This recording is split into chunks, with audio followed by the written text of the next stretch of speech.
Hello. Hi, how are you?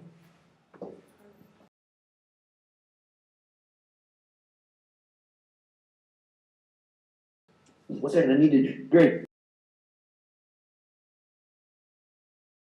How do you manage to get there, or how do you come up with all this idea about trash humpers?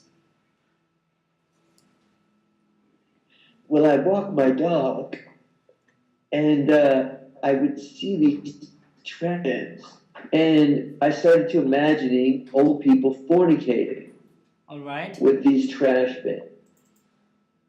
And then the idea came to me because I remember when I was young, these men who used to do these things.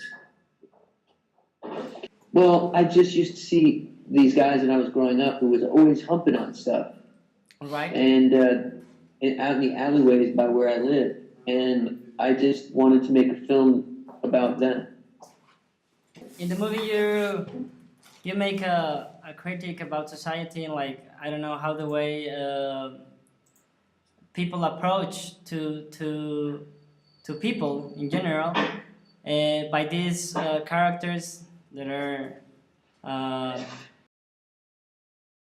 yeah, like to make an open critique to the way society treat like old people. No, not really. All right.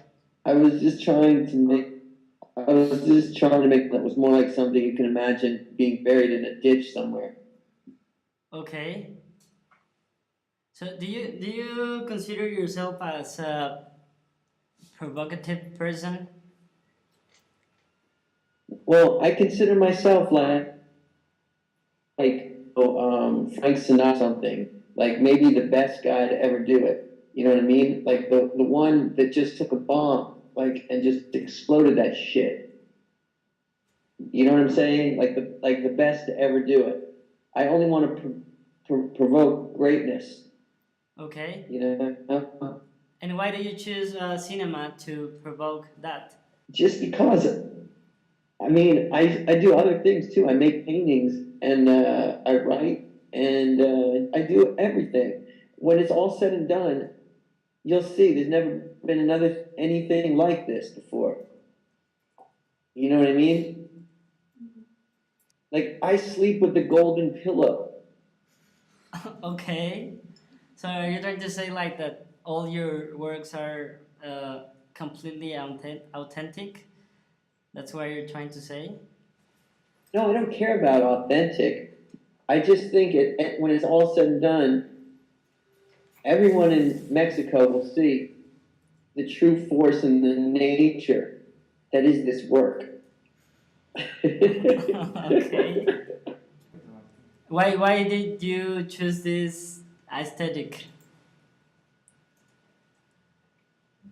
Well, because I wanted to make a movie that was like something you could imagine being buried somewhere in a ditch, something that was unearthed, something that looked like it had been, discarded, thrown away, something that you could find, maybe when you're picking through the garbage in the backyard, something that maybe was in the back of a ditch or in your car on the floor or in an old, maybe murder scene, a crime scene or something that's been stuck in an attic somewhere in a drawer with some mold or rust on it. And I was thinking it needed to be a physical object, which then led me to, back to the format that I used when I was a child, which was I was also attracted to the fog of analog. What do you remember about Mr. Lonely?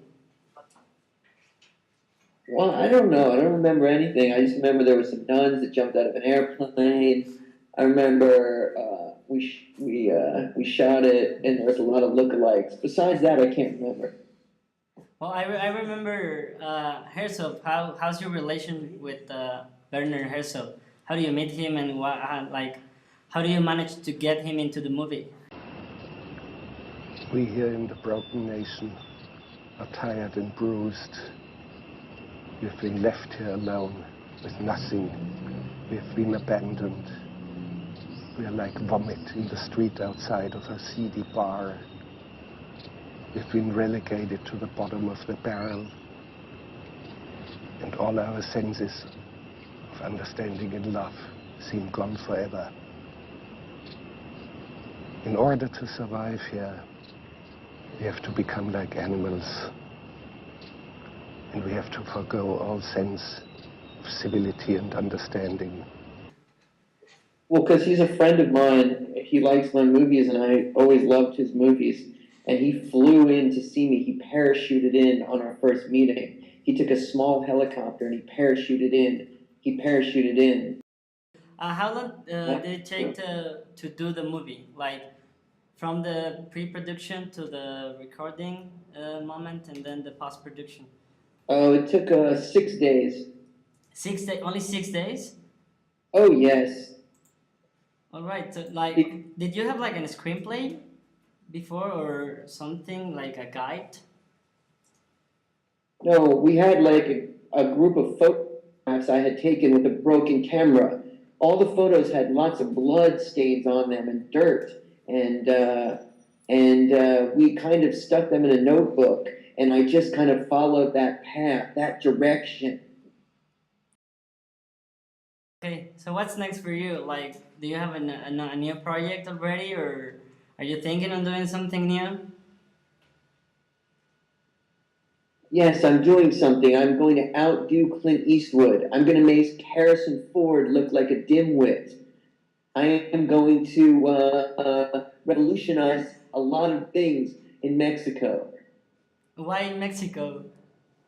Because that's the place that I love. That's the place that I think that Tijuana is the spiritual center of the universe. Why do you think that? Just because once I went to Tijuana and I saw a stain in the shape of Jesus under a bridge. Flashed my tongue. You were here in Mexico City like 5 years ago to present Mr. Lonely, and like what were your impressions of Mexico City? I loved it. I loved everything about it. If there was a person, I would be making love to it 24/7.